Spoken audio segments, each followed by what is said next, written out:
Eric, tout à l'heure, on disait que pour les cocktails lithiques, finalement, au fil du temps, on avait augmenté les doses. Donc, c'est exactement ce qui s'est passé. Reviens sur la précédente. Voilà. Donc là, toujours l'AFSAP, qui est chargée en mai 2017 de publier les premières recommandations pour les modalités de la sédation profonde et continue. Donc, vas-y. Donc, que fait la SFAP? Immédiatement, elle commence à augmenter les doses. C'est-à-dire, elle dit, les recommandations de l'AFSAP de 2010 étaient insuffisantes, les sédations duraient trop longtemps, c'était pas adapté en pratique, et qu'est-ce qu'elle fait? Elle double la dose d'induction. Donc, on était à 0,5 en 2010, recommandation de l'AFSAP, et là, on est en 2017, on passe à 1 mg en induction. Vas-y. Comme ça. Et voilà, donc ça glisse, et là ça nous On amène a en 2020, donc les 2020. protocoles Covid. Donc là on va se rendre compte que les protocoles Covid n'avaient plus rien à voir avec des protocoles palliatifs de sédation classiques. Faites vos C'est-à-dire captures. voilà, donc on est passé en dose d'induction à 3 mg, donc c'est-à-dire qu'entre 2010 et 2020, on a multiplié la dose d'induction par 6.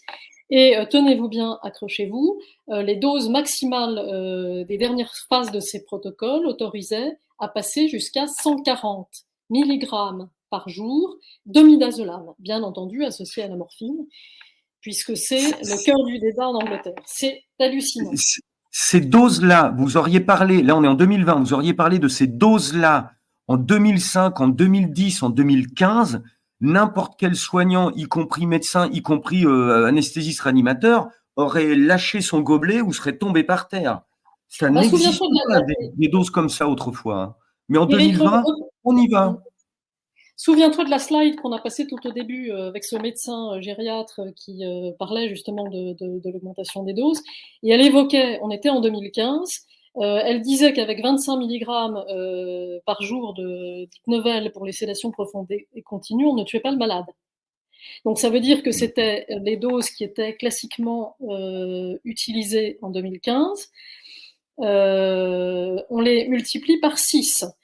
C'est l'ordre de grandeur qu'a retenu ma consoeur Jackie Levoy pour l'Angleterre, où elle considère également qu'en Angleterre, les doses de midazolam ont été multipliées par 6 dans les protocoles de sédation qui ont été mis en œuvre depuis 2020. Voilà, donc ça c'est pour un petit clin d'œil. Une petite question quand même sur cette slide, mélangeons les hyperdoses, mais comment se fait-il que les autres médecins des soins palliatifs n'aient pas réagi, qu'il n'y ait pas eu une tribune, quelque chose? Parce que là, c'est énorme. Ah ben, Eric, tu sais, tous les gens qu'on vous a montrés au début de l'émission qui ont réagi, Houpert, Christian Collomb, tous les autres, il y en a tout de suite qui ont vu.